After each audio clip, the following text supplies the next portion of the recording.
Germanton Hospital pioneers in world-class orthopedic cardiology and multi-specialty care. Top 3 in Hyderabad, top 10 in South India. Attapur, Hyderabad. Panchayat అవుతుందక్క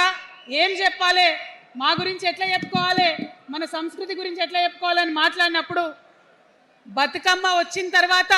బలం వచ్చింది బతుకమ్మ పాట వచ్చిన తర్వాత ఇది మా సంస్కృతి ఇది మా పండుగ ఇగో గిది తెలంగాణ అని ఎత్తిన ప్రతి బతుకమ్మలో కూడా జై తెలంగాణ జెండా పెట్టి మా ఆడబిడ్డలందరూ కూడా బతుకమ్మ అంటే ఏందో ప్రపంచానికి పునఃపరిచయం చేసుకోవడం జరిగింది ఏ ఉద్యమానికైనా డెఫినెట్గా భౌగోళిక స్వరూపం ఉంటుంది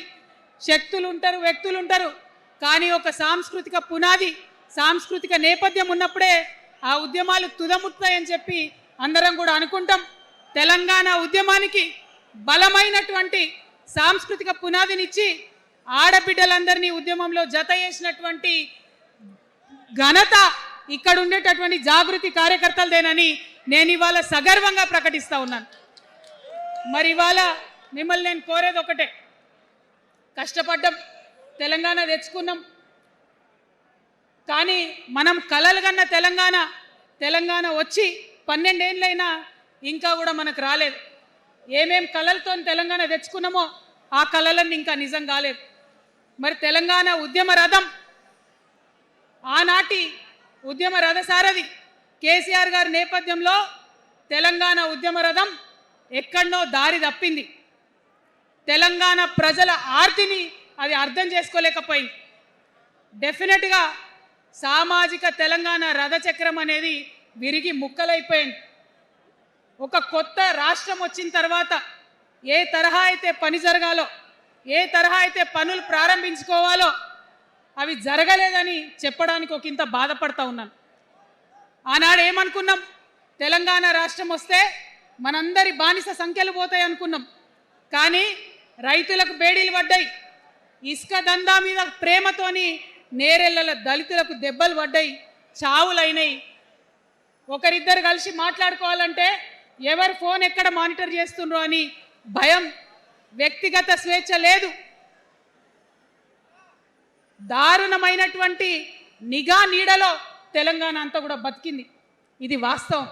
మనం అనుకున్న కలల తెలంగాణ రాలేదన్నది ముమ్మాటికి వాస్తవం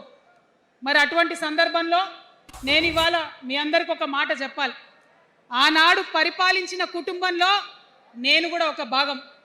ఆనాడు పరిపాలించిన కుటుంబంలో ఒక భాగమైనందుకు కొన్ని విషయాలకు నేను సిగ్గుపడతా ఉన్నాను తెలంగాణ ప్రజల్ని క్షమించమని కూడా కోరుతా ఉన్నాను కానీ తెలంగాణ సాధించినందుకు మాత్రం చాలా గర్వపడుతున్నాను నా జన్మ ధన్యమైందని చెప్పి భావిస్తూ ఉన్నాను మరి అనేకమైనటువంటి తప్పులు జరిగినాయి అనేకమైనటువంటి నేరాలు జరిగినాయి అనుకున్నటువంటి తెలంగాణ సాధించుకోలేదు మరి ఆ తప్పులో ఎక్కడో ఒక దగ్గర నాకు భాగం ఉందని చెప్తున్నప్పుడు మరి కేవలం క్షమాపణ చెప్తే సరిపోతుందా ఏ తెలంగాణ అయితే కావాలనుకున్నామో ఏ సామాజిక న్యాయ తెలంగాణ అయితే రావాలని అనుకుంటున్నామో దానికోసం నడుం బిగించి కష్టపడి పని చేయాల్సిన అవసరం కూడా ఉంది మరి ఇవాళ పని చేయడం కోసమే తెలంగాణ రాష్ట్ర సేన ఇవాళ తెలంగాణ ప్రజల ముందుకు వచ్చింది రేపటి నుంచి మీరు చూస్తారు మా పని ఎట్లుంటుందో మా పనితీరు ఎట్లుంటుందో ఎందుకంటే ఏ పోరాటం చేయాలన్నా ఏ ప్రజలకు మంచి చేయాలన్నా కేవలం కొట్లాడితే సరిపోదు దానికి రాజకీయ అధికారం కూడా ఉండాలి రాజకీయ అధికారం తోడైనప్పుడే ప్రజలకు చేయాలనుకున్న మంచి చేయగలుగుతాం అందుకే ఇవాళ పార్టీ పెట్టేది అదర్వైజ్ గత 11 నెలల నుంచి తెలంగాణ జాగృతి చేస్తున్న పోరాటాలు మీరు చూస్తున్నారు ఎన్ని పోరాటాలు తీసుకున్నాం ఎన్ని రకాలుగా సక్సెస్ సాధించడం మీరు చూసిండ్రు కానీ ఉట్టి పోరాటాలు సరిపోవు ఖచ్చితంగా రాజకీయ అధికారం ఉండాలి దానికోసమే ఇవాళ తెలంగాణ రాష్ట్ర సేన మీ ముందుకు వచ్చిందని చెప్పి నేను సగర్వంగా ప్రకటిస్తూ ఉన్నాను మరి ఈ పొలిటికల్ పార్టీ ఏదైతే తెలంగాణ ప్రజల కోసం వచ్చిందో అది టెక్నికల్గా అధికారం తెచ్చుకోవడానికి ఎన్నికల్లో పాల్గొనడానికి డెఫినెట్గా బాగుంటుంది కానీ దానికి ఒక ఆత్మ ఉండాలి దానికి ఒక నేపథ్యం ఉండాలి ఇవాళ బీఆర్ఎస్తో అదే కదా ప్రాబ్లం టెక్నికల్గా బాగున్నారు ఎలక్షన్ పోతున్నారు సీట్లు గెలుస్తున్నారు కానీ తెలంగాణ ఆత్మను కోల్పోయింది కాబట్టే ఇవాళ తెలంగాణ రాష్ట్ర సేన వచ్చింది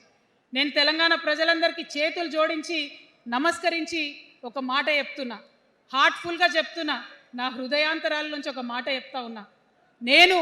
తెలంగాణలో ఉన్న 3.5 కోట్ల మంది తెలంగాణ బిడ్డలందరికీ ఒక అమ్మగా పరిణితి చెందాలనుకుంటున్నా.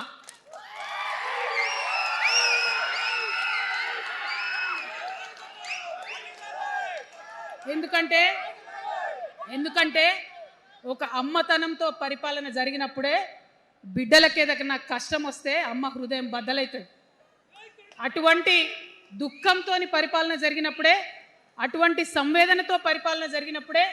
అటువంటి ఆర్తితో పరిపాలన జరిగినప్పుడే రాష్ట్రం ముందుకు పోతుంది, రాష్ట్రంలో ఉన్న ప్రజల కష్టాలు తీరుతాయి. ఇవాళ ఎన్నిసార్లు ఎన్ని రకాలుగా ఆలోచన చేసినా మన తెలంగాణ రాష్ట్రంలో అనేక రోజుల నుంచి, అనేక సంవత్సరాల నుంచి ఒక భూస్వామ్య వ్యవస్థ నడిచింది. మనకు తెలుసు, అనేక రకాల పోరాటాలు వచ్చినాయి. సమానత్వం కోసం ప్రయత్నం చేసినాం, పోరాడుతూనే ఉన్నాం. అది రైతాంగ సాయుధ పోరాటం కావచ్చు, ముల్కీ ఉద్యమం 1952 కావచ్చు, 1969లో తెలంగాణ ఉద్యమం కావచ్చు, తర్వాత వచ్చినటువంటి నక్సలైట్ ఉద్యమం కావచ్చు, అనేక సామాజిక ఉద్యమాలు, ఎందరో మంది మహానుభావులు, ప్రొఫెసర్ జయశంకర్ గారి దగ్గర నుంచి మొదలు పెడితే చాకల ఐలమ్మ గారు, దొడ్డి కొమరయ్య గారు, ఆరుట్ల కమలాదేవి గారు, రావి నారాయణ రెడ్డి గారు, సురవరం ప్రతాప్ రెడ్డి గారు, దాశరథి గారు, కాళోజీ గారు, నక్సలైట్ ఉద్యమంలో గద్దరన్న గారు, గణపతి గారు, మారోజు వీరన్న గారు, సాంబశివుడు గారు, ఇట్లా అనేక మంది పోరాటం చేస్తే అంతో ఇంతో సమానత్వం ఇప్పుడు వచ్చింది. మలిదశ తెలంగాణ ఉద్యమంలో కేసీఆర్ గారు, అట్లానే ప్రాణాలు ఇచ్చినటువంటి ఇషాన్ రెడ్డి గారు, యాదయ్య కావచ్చు, సువర్ణ కావచ్చు, అనేక మంది కొట్లాడితేనే ఇవాళ తెలంగాణ రాష్ట్రం వచ్చింది. వీరికన్నా ముందు మరి మీ అందరికీ తెలుసు, సమ్మక్క సారలమ్మ దగ్గర నుంచి మన దగ్గర సామాజిక ఉద్యమాలు నడిచినాయి. కొమరం భీమ్ కావచ్చు, సమ్మక్క సారయ్య కావచ్చు, సారలమ్మ కావచ్చు, షోయబుల్లా ఖాన్ కావచ్చు, మగ్దూమ్ మొయ్యుద్దీన్ కావచ్చు, ఇట్లా అనేక మంది కొట్లాడితే కొంచెం సమానత్వం వచ్చింది. కొండా లక్ష్మణ్ బాపూజీ గారిని తెలుసుకోవాలి, పండుగ సాయన్నని తెలుసుకోవాలి, సర్వాయి సర్దార్ పాపన్న గౌడ్ని తెలుసుకోవాలి. ఇట్లా అనేక మంది కొట్లాడి, పంతు నాయక్ గారు ఉన్నారు, మరి ఇట్లా ఆదివాసీ వీరులు అనేక మంది ఉన్నారు, బియ్యాల జనార్దన్ రావు ఉన్నారు, ఆదివాసీల కోసం కొట్లాడినటువంటి బిడ్డ. వీరందరినీ కూడా వారి స్ఫూర్తిని తీసుకుంటాం. రాజ్యాంగబద్ధంగా రాజకీయ శక్తితోని పోరాటాలు